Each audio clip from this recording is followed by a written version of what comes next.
The wave hit the hull at 11 feet, and I remember thinking, quite calmly, that I was probably about to die doing a job my own father was ashamed to mention at his dinner table.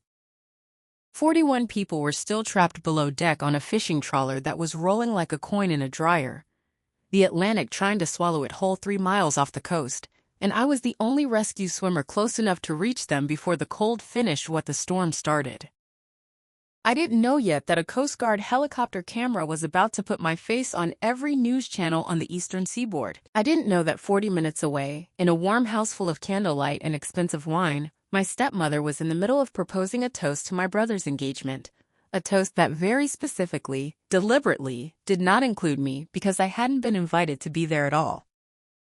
All I knew, hanging from a cable 40 feet above black water in the worst storm of the decade, was that somebody's daughter was trapped in a sinking hold, and I was out of time to feel sorry for myself.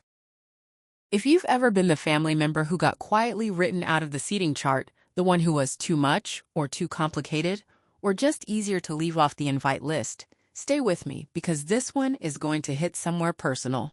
Like, subscribe, and drop a comment about the moment your own family finally saw you clearly. This story took me almost 2 years to be ready to tell. Let's get into it. My name is Elena Reyes. I'm a rescue swimmer with the United States Coast Guard, and 3 days before Christmas, my father called me at 6 in the evening while I was still in my flight suit, boots half unlaced, standing in the equipment locker at the air station.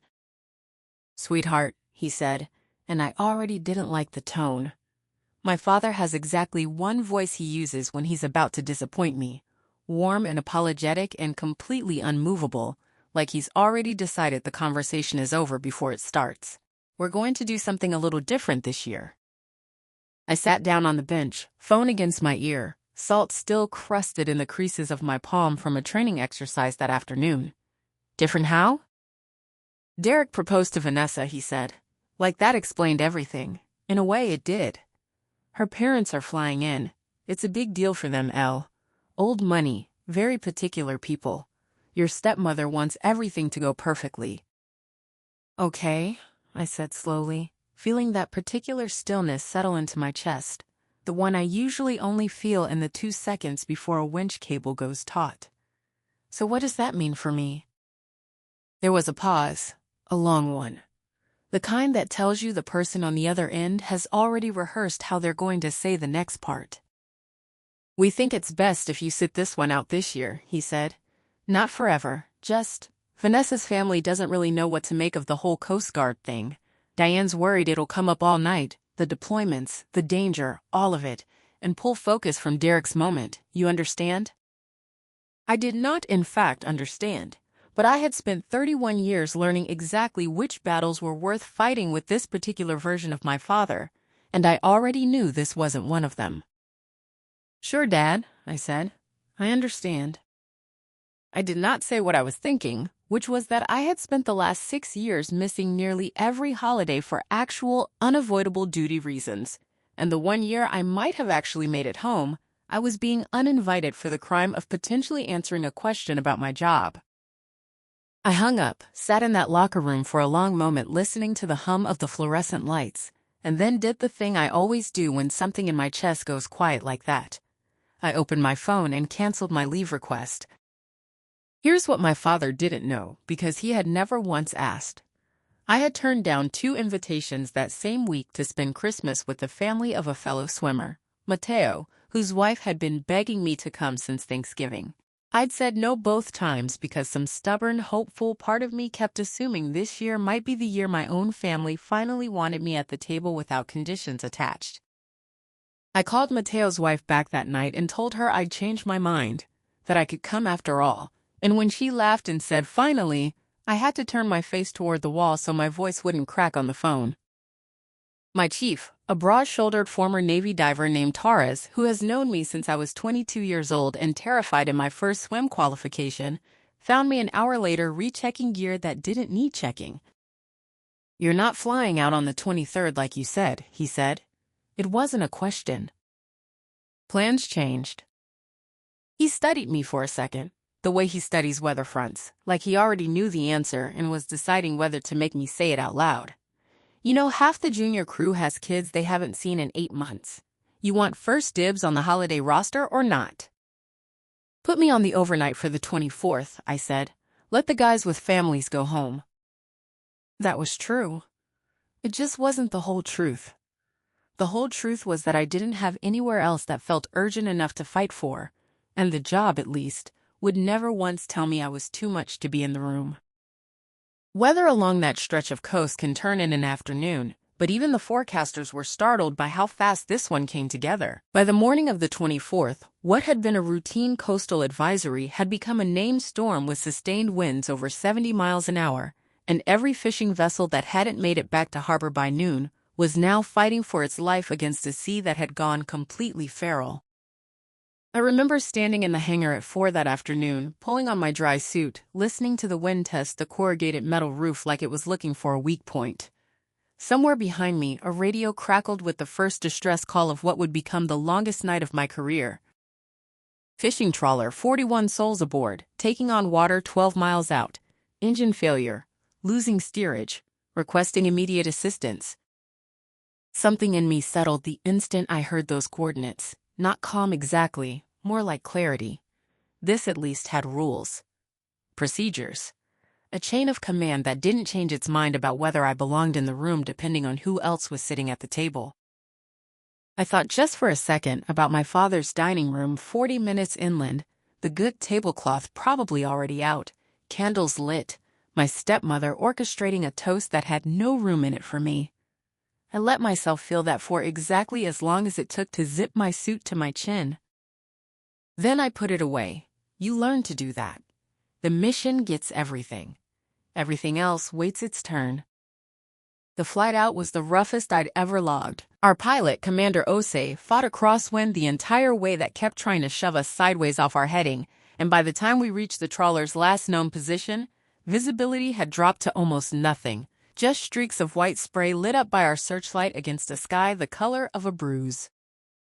The boat was already listing hard to starboard when we found it, waves breaking clean over the deck. The crew clustered near the wheelhouse in an orange scrum of life vests. Below deck, according to the panic radio transmissions, at least a dozen crew were trapped by a jammed hatch, water rising fast in the hold. I was first in the water. That part isn't heroism, it's just the job. Somebody has to go first, and that night it was me. The cold hit like a slap even through the suit, and the swells were tall enough that I lost sight of the helicopter twice on the way to the hull. I got the first 6 men up through a broken window near the stern, one at a time, timing each pull between waves that kept trying to smash me against the hull's rusted plating. A younger crewman, maybe 20, wouldn't stop shaking long enough to grab the rescue basket, and I had to physically wedge myself between him and the opening and talk him through it. My voice pitched low and steady even as the boat groaned beneath us like something dying. The hatch, when we finally reached it, wouldn't budge. Someone below had jammed a length of pipe into it during the initial panic, trying to keep water out, and it had wedged the mechanism solid. I remember Osei's voice in my ear telling me we had maybe 10 more minutes before the whole vessel rolled past the point of recovery. I don't remember deciding to go in through the flooding compartment instead. I remember doing it. Muscle memory built over 6 years, overriding whatever fear should have stopped me. The water inside was already chest deep and rising black and freezing, and I worked that hatch by feel more than sight, fingers numbing, lungs burning, while 11 terrified fishermen pressed against the far wall watching a stranger in a wetsuit as their only chance of seeing their families again. When the hatch finally gave, I got them out 2 at a time, cycling the winch as fast as physics would allow. Counting heads against the manifest Osei kept shouting down through the radio. 41 souls aboard. We surfaced with 41. I didn't know, hauling myself back into the helicopter with hands too numb to feel my own fingers, that a documentary crew doing a piece on winter rescue operations had been embedded with our air station that entire week, filming from the second bird that had scrambled in support. I didn't think about cameras. I didn't think about anything except the next hatch, the next hand reaching for mine, the next name off the manifest. We got everyone back to shore a little after 11 that night. I filed my incident report, checked in every one of my crew, made sure the youngest fisherman, the one who wouldn't let go of the basket, got a blanket and a hot drink before I let myself finally sit down. That's when Torres, staring at his phone with an expression I'd never seen on him before, turned the break room television to the local news. There I was, dropping through white spray into black water, hauling a grown man out of a broken window like he weighed nothing, my face lit stark and pale by the helicopter's searchlight. The chyron underneath read, Coast Guard rescue swimmer saves 41 in Christmas Eve storm. I sat there holding a lukewarm coffee, feeling strangely disconnected from the woman on the screen, like I was watching somebody else's night. Within 20 minutes, my phone had started buzzing. An old academy roommate, a cousin I hadn't spoken to in 3 years, my commanding officer who texted simply, "Handle the press however you want, Reyes. You earned every second of this." I did not yet know that 40 minutes away, my father's dinner had reached the toast Diane had been planning for weeks, the one that very deliberately never mentioned my name, when Derek, scrolling his phone at the table out of boredom, went completely still. I learned what happened next in pieces, months later, because for a long time, nobody at that table wanted to describe it to me in full. Derek said he saw the headline first, a rescue swimmer's name he didn't immediately place, autoplaying in his feed.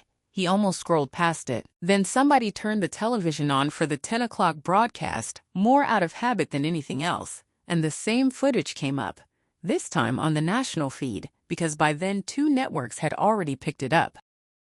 Derek said he sat up straight before he understood why. Something about the posture, the voice giving orders through the wind, was too familiar to ignore. Then the camera caught my face clearly, and he said my name out loud without meaning to. Elena.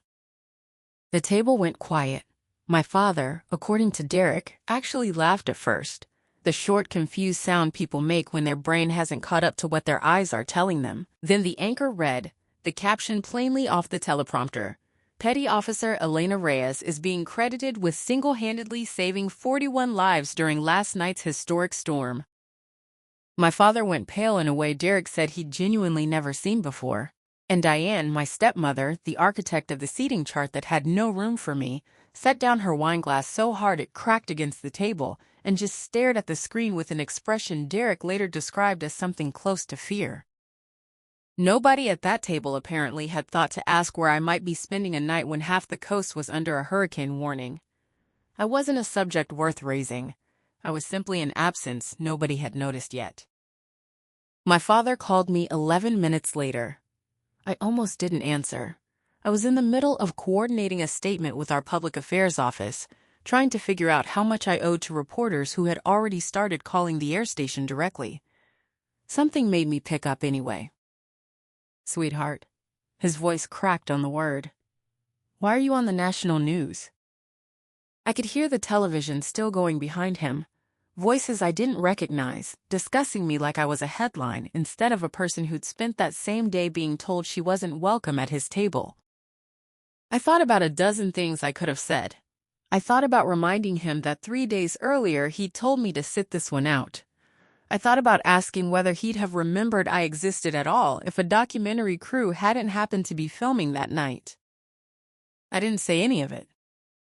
I was doing my job, Dad, I said, keeping my voice level, the same voice I use for briefings and casualties and anything else that requires me not to fall apart in front of an audience. I have to go. There's still work here. I hung up before he could respond. Not out of cruelty. I genuinely did have work waiting. But if I'm honest, some small, exhausted part of me also wanted him to sit in that silence a little longer. Wanted him to feel, just once, what it was like to reach for me and find the line already gone quiet. I assumed, the way you do with most local news, that the story would run for a day or two and get replaced by whatever disaster came next. Instead, it grew. By the 26th, 3 national networks had picked up the footage. By the 27th, a wire service had run a full profile, complete with interviews from the fishermen I'd pulled out of that flooding hold.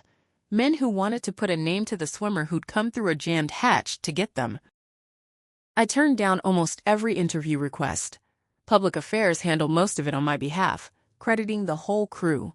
Jose's flying, Torres's coordination, the cutter crew who'd stood by in gale force seas the entire operation. None of what happened that night was a solo act. and it felt wrong letting the story orbit one person. But some things I couldn't turn away from. The young fisherman who wouldn't let go of the rescue basket, a 19-year-old named Thomas, had his mother track down our air station's public information officer just to ask tentatively if she could send me something. A card arrived a week later, a photograph of Thomas home safe with his little sister, and on the back, in careful handwriting, "You gave us Christmas back. Thank you, doesn't feel like enough, but it's what we have." I kept that photograph. I still have it. Through all of it, my father kept calling. The first 2 days I let it go to voicemail. His texts piled up unanswered. "Can we talk? I'm so proud of you.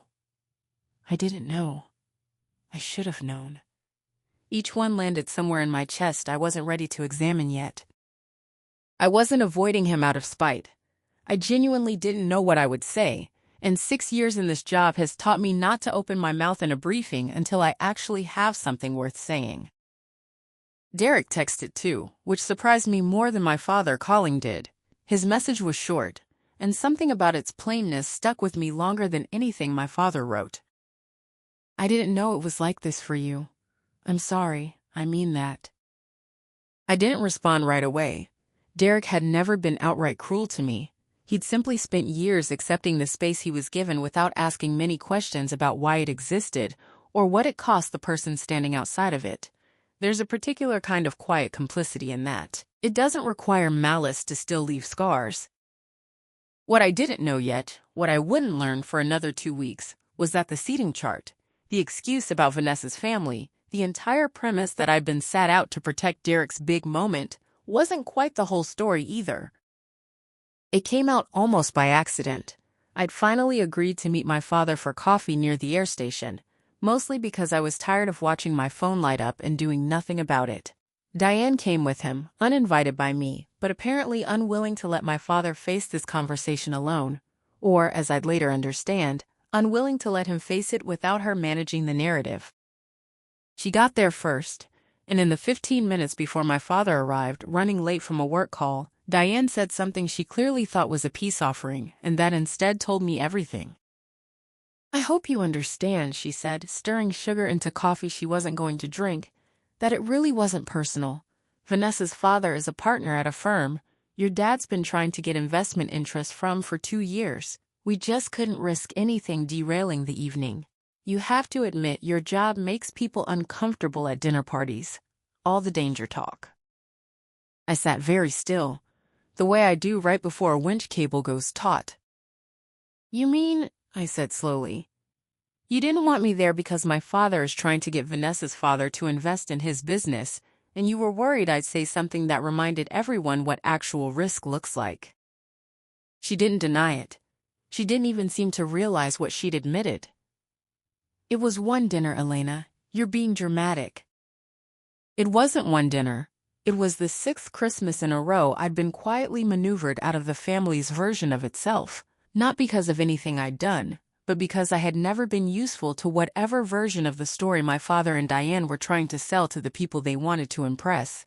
Derek's engagement wasn't the reason I'd been excluded. It was simply the year the excuse finally had a name attached to it. My father arrived a few minutes later to find his wife mid-explanation and his daughter sitting across the table with an expression, he told me afterward, that reminded him uncomfortably of the one he'd seen on the news 3 weeks earlier, the one right before I pulled a man out of a flooding hold with my bare hands.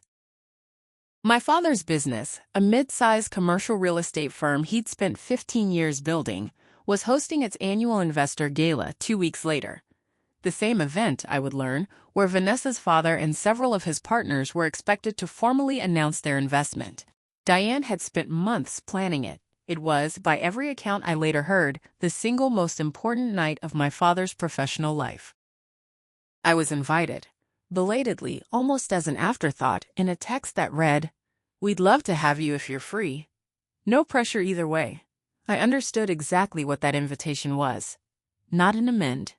A hedge. My father's business partners had seen the news too, and a decorated Coast Guard swimmer standing in a family photo made for a very different kind of impression than the one Diane had been managing for years.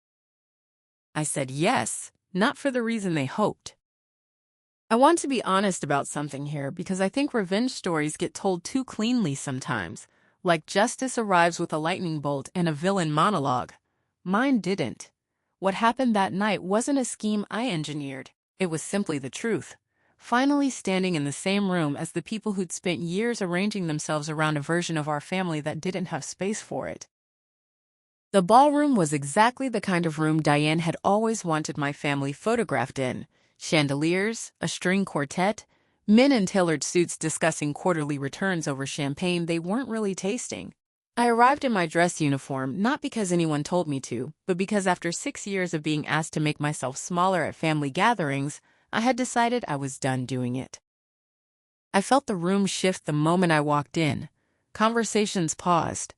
A few people I didn't recognize actually applauded, quietly, the way people do when they're not sure it's appropriate but can't quite help themselves. Vanessa's father, a tall silver-haired man named Charles Whitmore, crossed the room within minutes, hand already extended. "You're the swimmer," he said, like it was obvious, like there was only one possible person I could be. My God.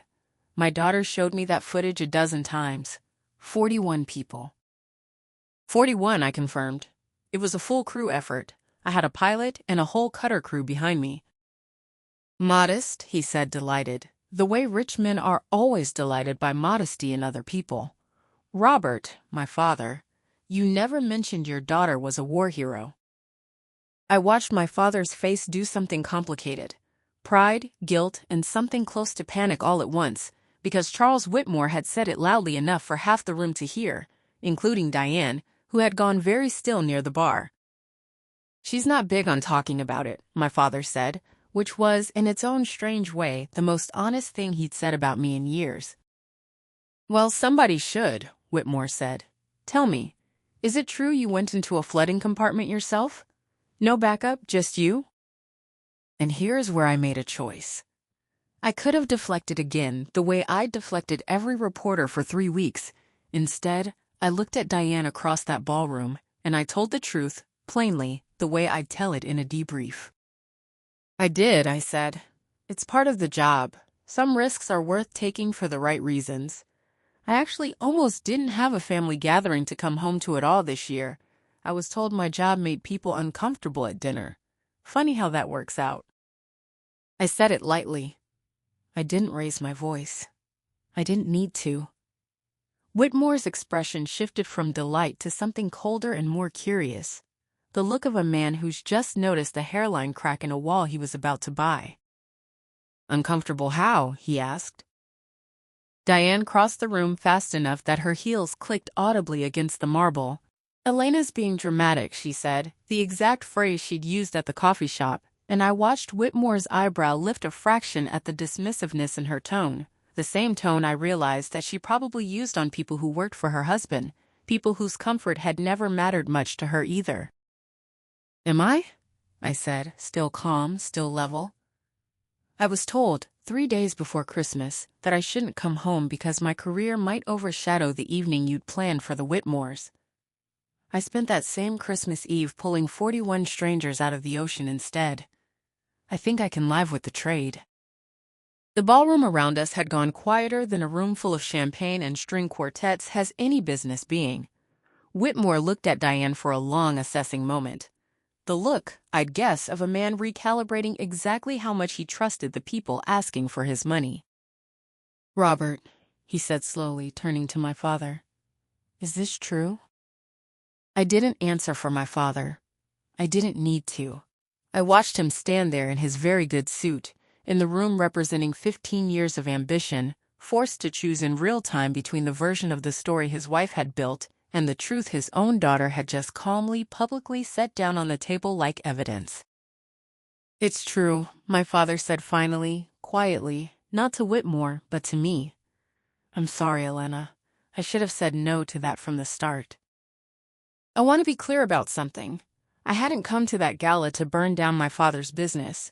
I never once threatened to, never planted a story with a reporter, never did anything except stand in a room and tell the truth when a stranger asked me a direct question. That's the part that matters most to me, looking back. The revenge, if you want to call it that, wasn't something I engineered.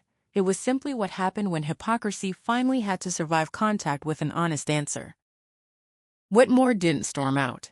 He didn't cancel the investment on the spot dramatically the way it might happen in a movie. What he did was quieter and in its own way more thorough. He spent the rest of the evening deliberately, visibly, seeking me out instead of my father, asking about the rescue, about my crew, about what it actually takes to hold a room of frightened people together in a sinking boat.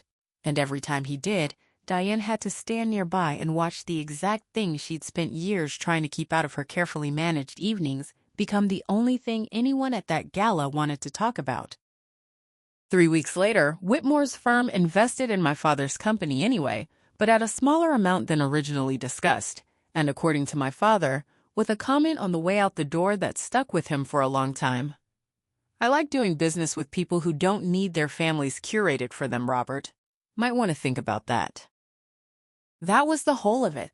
No lawsuit, no scandal, no public unraveling. Just a single honest sentence, spoken once, in the one room where it could do the most good, and a family finally forced to see itself the way the rest of the world already had. My father came to see me at the air station 2 days after the gala. No warning, no call ahead, which was so unlike him that the young petty officer on gate duty called it in as a courtesy before letting him through. I found him standing near the flagpole looking smaller than I remembered, hands in his coat pockets, eyes moving over the base like he was trying to memorize something he'd never bothered to look at before. "I wanted to see it," he said before I could ask why he'd come. "Where you actually work." I gave him a tour, not forgiveness, not yet, but something closer to leaving a door open a crack instead of closing it entirely. We walked past the hangar, the ready room, the board where the names of that Christmas Eve crew were still posted. Torres happened to be there, and when he realized who my father was, he didn't hold back. "You should know something about your daughter," he said, in the plain, unhurried way career rescue swimmers talk. He told my father about the promotion to a shore-based training billet I'd turned down 2 years earlier because it would have meant leaving my unit short-handed mid-cycle. He told him about the search I'd flown on my own time during a flood 2 winters back, the one that meant I'd missed my own college roommate's wedding without complaint. He told him finally about the 11 fishermen I'd pulled through a jammed hatch with my bare hands while the boat groaned like it was dying around us. My father stood very still through all of it, hands wrapped around a coffee he never drank. "I didn't know any of that," he said quietly, once Torres had excused himself. "You never asked," I said. Not cruelly, just true. He nodded, slow and pained, and then, almost as an afterthought, admitted something that told me exactly how long this had been going on. For 9 years, he said, birthday gifts had arrived at his house every year without fail. A book he'd mentioned wanting, once a bottle of the bourbon he liked, a framed photo from a trip he and my mother had taken before she passed. He'd always assumed, because Derek collected the mail and never corrected him, that they'd come from Derek. I'd sent every one of them myself, never with a note claiming credit, because that had never been the point. I'd simply wanted him to feel remembered. It had never occurred to me that somewhere along the way, the credit had quietly shifted onto someone else, and that my father had spent nearly a decade being grateful to the wrong child. I used to think the hardest missions were the ones with sirens and stretchers and lives hanging in the balance out in black water at midnight. I don't think that anymore. I think the hardest mission any of us ever face is making the people who are supposed to see us clearly finally look, and then living with whatever they find when they do. What happened at that gala wasn't cruelty. I never wanted to humiliate my father, and honestly, I still don't think Diane fully understood what she'd revealed about herself that night. I didn't plant a story. I didn't scheme. I simply stopped shrinking, one honest sentence at a time, in a room full of people who valued honesty more than the family curating around me ever had. My father and I are still rebuilding, slowly, unevenly, the way real repair actually happens instead of the way it happens in stories that wrap up too neatly. Derek and I talk now more than we used to. Diane and I have not really spoken since that night, and I've made peace with the fact that some relationships stay a careful, permanent distance apart, and that's all right too. The thing I keep coming back to is this. The ocean never once asked me to make myself smaller so someone else could shine. It just asked me to show up and do the job. It turns out that's really all I ever wanted from my own family, too. I just had to almost drown finding it out. If this story gave you even a little bit of that quiet, earned satisfaction, the kind that doesn't come from anyone getting hurt, just from the truth finally landing where it belonged, smash that like button, subscribe for more stories just like it, and tell me in the comments about a moment your own family finally had to see you clearly. I read every single one. Click the next video if you want another story like this one waiting for you. I'll see you there.